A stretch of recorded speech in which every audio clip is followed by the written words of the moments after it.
Ya, wabil khusus untuk Ibu Haja Misda sekeluarga yang memberikan tempat kepada kita pada manakib pada hari ini, senantiasa apapun segala niat dan hajatnya Allah kabulkan dengan kemuliaan Syekh Mursyid. Ma'asyiral ikhwan wal akhwat rahimakumullah. Pagi hari ini saya maraton. Baru saja manakib offline. Jadi langsung ke manakib online. Maka dalam hal ini kami menyampaikan bahwasannya di tanggal 7 Syawal ini atau 8 Syawal ini Allah masih membukakan kepada kita semua pintu keistiqomahan. Sehingga bila kita melihat banyak manusia, banyak umat pada sekarang ini, dikala Ramadan akan masuk, di Ramadan pertama mereka berhias dengan masjidnya, dengan musolahnya. Semarak masjid tersebut dengan jamaahnya melimpah ruah. Tetapi di akhir-akhir Ramadan mereka itu banyak kemajuan dalam soft-softnya. Yang tadinya softnya penuh meluber sampai di luar masjid atau di luar musola. Tapi di akhir-akhir Ramadan mereka itu sudah melapangkan masjid tersebut sehingga banyak kemajuan di dalam masjid atau musola tersebut. Maka Syekh Bishr Al-Khofi menerangkan bahwasannya sungguh merugi orang-orang yang datang di bulan Ramadan dan setelah daripada Ramadan mereka meninggalkannya. Karena apa? Mereka beribadah kepada Allah bukan mereka betul-betul beribadah kepada Allah. Maka dikatakan oleh beliau sejelek-jelek kaum adalah mereka yang hanya mengenal Allah Ta'ala di bulan Ramadan saja. Maka sungguh merugi. Alhamdulillahillazi fadhalana ala katsir min ibadihil mu'minin. Kita sudah diberikan guru yang dalam bahasanya, di dalam kitabnya, di dalam kitab Fadhail Suhur, termasuk yang dikatakan al-ulama arba'atu. Ulama itu ada 4 bagian. Yang pertama ulama taubat. Yang kedua ulama yang dikatakan juhud. Yang ketiga ulama merindu. Dan yang keempat ulama yang usul kepada Allah. Maka kita dipertemukan oleh guru yang memberikan kita jalan untuk usul kepada Allah, bisa bersama dengan Allah Subhanahu wa Ta'ala. Di sini kita diberikan penjelasan yang luar biasa oleh guru kita. Andaikan kita tidak bertemu dengan Syekh Mursyid, maka kita tidak akan mengenal dengan istiqomah beribadah kepada Allah Subhanahu wa Ta'ala. Bayangkan, Syawal ini dikatakan Ramadan kedua.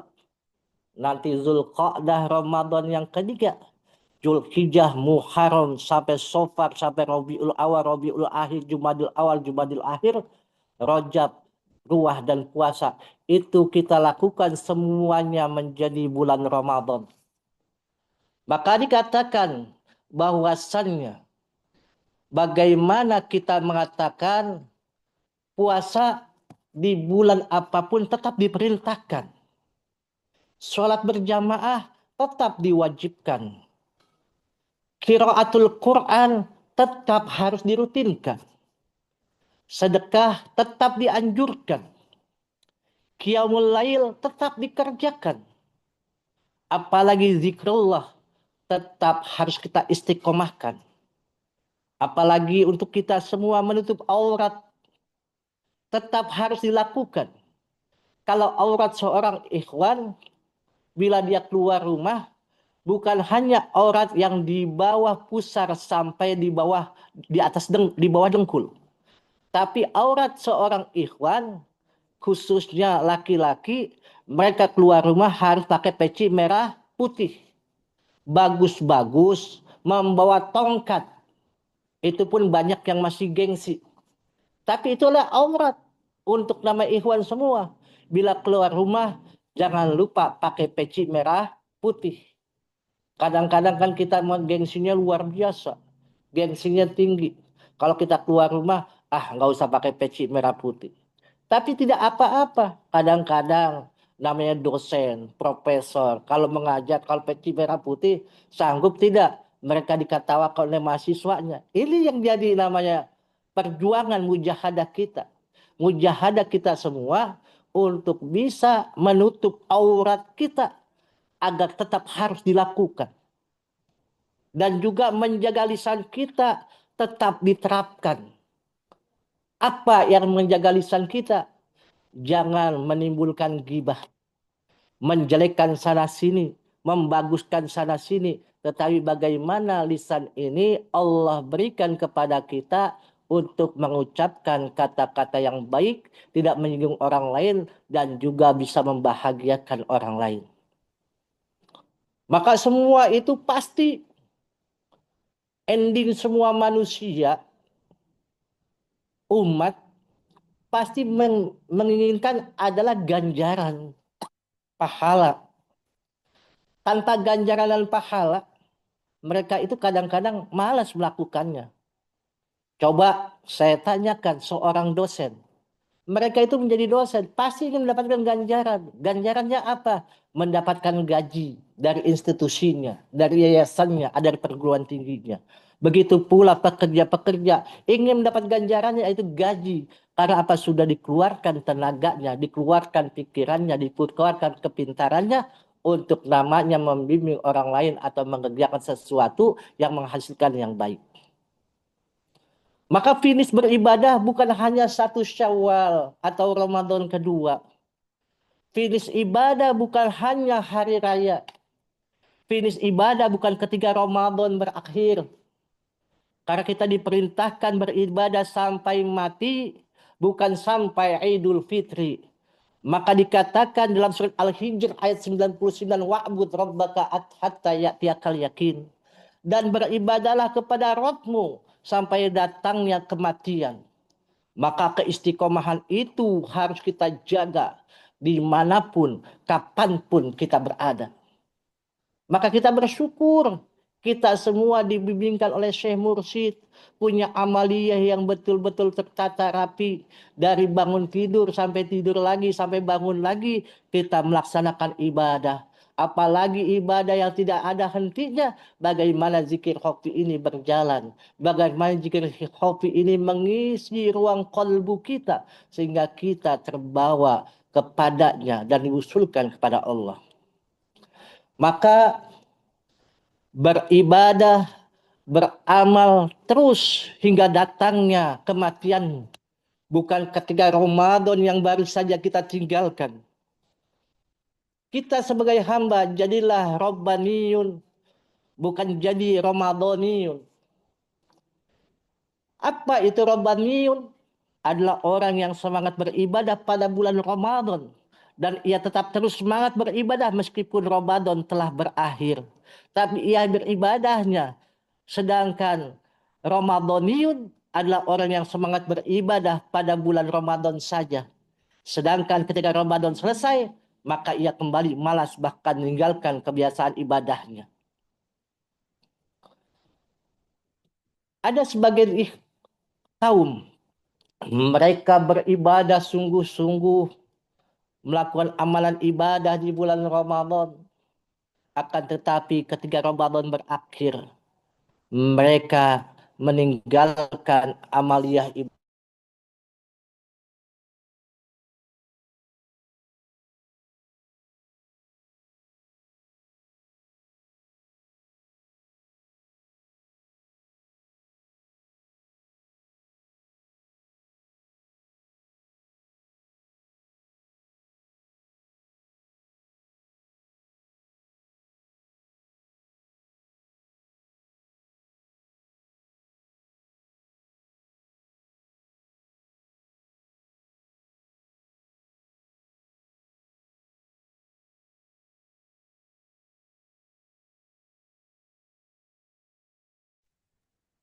Suaranya hilang ya?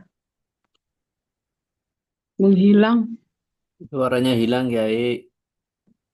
Iya, suaranya hilang. Bila mereka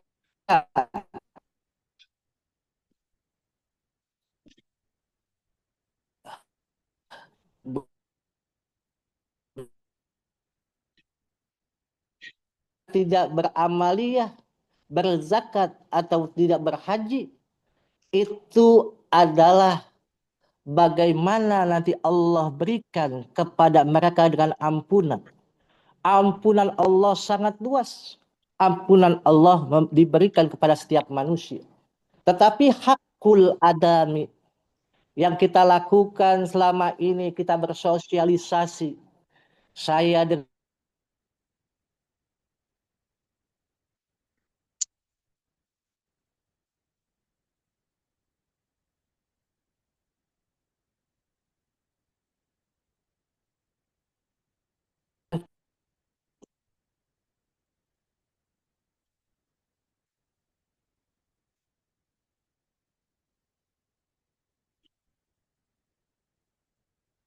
bisa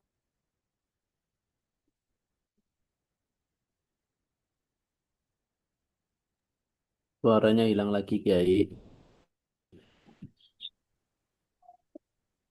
Pak Kiai mungkin mesti bergerak, Pak Kiai, itu tempatnya putus-putus suaranya. maaf sinyalnya kurang bagus. Jadi Ya. jangan sampai kita dalam hal ini kita punya kesalahan kepada hakul adami kepada setiap manusia, maka di situ peran kita adalah menurunkan ego kita. Apa menurunkan ego kita? Mengendalikan hawa nafsu kita. Bila kita tidak punya kesalahan pun, kita meminta maaf kepada orang lain. Apalagi kita punya kesalahan, maka kita harus minta maaf secara pribadi kepada orang lain. Karena sifat manusia banyak yang membenci, kadang-kadang membencinya berlebih-lebihan. Maka dalam khasanah ilmu keislaman, nama Syekh Hasan Al-Basri dan Ibnu Sirin yang sering kita dengar, Ibnu Sirin itu adalah mengarang kitab tentang tafsir mimpi, yang mana mimpi-mimpi itu sering diterjemahkan oleh beliau. Bila mimpi ini artinya seperti apa, ini dilakukan. Maka di sini Syekh Hasan Al-Basri menerangkan bahwasannya murid Anas bin Malik meski ahli fikih dan ahli hadis, ia lebih akrab dalam dunia sufisme. Hasan Al-Basri menyelami dunia tasawuf hingga pemikiran dan gagasannya banyak mengilhami perkembangan dunia tasawuf. Makalah yang cukup populer darinya, dinar dan dirham, adalah teman paling buruk. Keduanya tidak bermanfaat kecuali telah hilang darimu, habis sia-sia atau kau dermakan atau kau donasikan. Di tepi lain, Ibnu Sirin berkata lain. Ulama ahli tafsir, ahli fikih, dan ahli hadis lebih akrab dikenal melalui keahliannya dalam menafsirkan mimpi. Sama seperti Hasan Al-Basri, ia juga berguru kepada Anas bin Malik. Konon ia wafat 100 hari setelah wafatnya Hasan Al-Basri.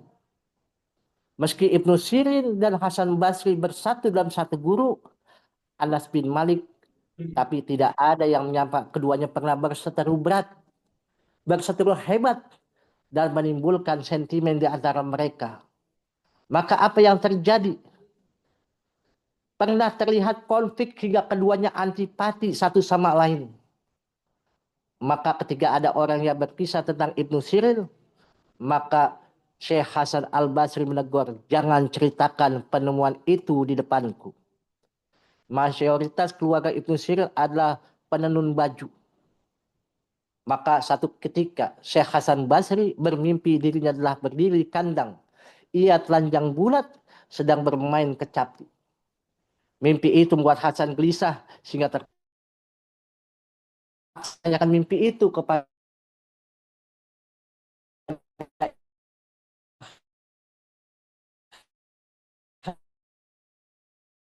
Hasan Al-Basri, jangan tanya ke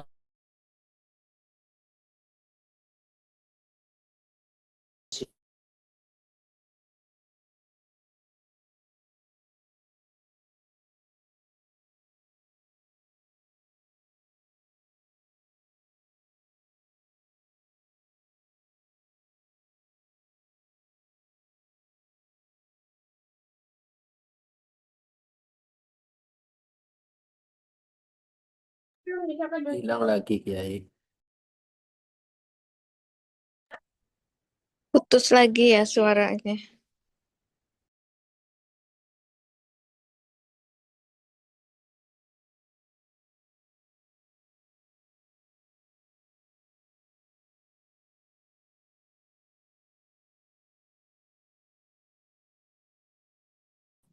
maka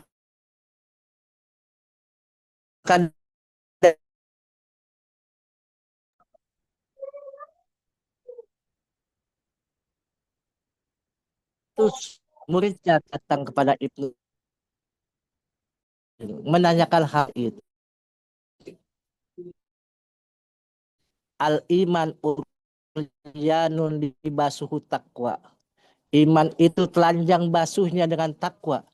Maka bila seseorang merasa dirinya lebih hebat daripada orang lain, merasa lebih mulia daripada orang lain, tidak memikirkan orang lain, maka berseteru, maka harus meminta maaf secara pribadi kepada orang tersebut agar hilangkan egonya, hilangkan keilmuannya, maka mereka akan terbawa kepada yang dicintai oleh Allah Subhanahu wa taala.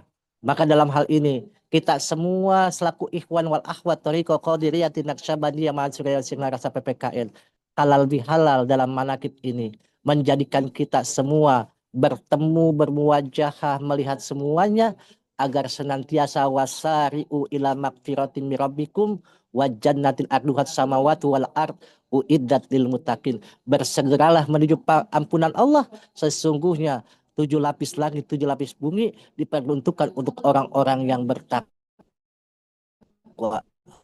Semoga Allah jadikan kita orang-orang yang bersegera menuju ampunan Allah dengan banyak berzikir pada Allah Subhanahu wa taala, dan kapanpun dimanapun kita memiliki hak kepada Allah yang kita jalankan dengan ibadah, wa'bud rabbaka hatta yatiyakal yakin, dan hak kepada Bani Adam pun kita harus bisa menjaga silaturahim kita dan menjaga ego kita. Jangan sampai lisan ini, hati ini, perbuatan ini menyakiti daripada seluruh kaum muslimin muslimat, terutama ikhwan wal ahwat Thariqah Qadiriyah Naqsyabandiyah Mansuriyah Sinarasa PPKN. Semoga Allah berkahi semuanya, segalanya, selamanya. Mohon maaf karena sinyal di sini kurang baik, lebih dan kurangnya mohon maaf. Wallahul muwafiq ila aqwamit thoriq. Wassalamualaikum warahmatullahi wabarakatuh.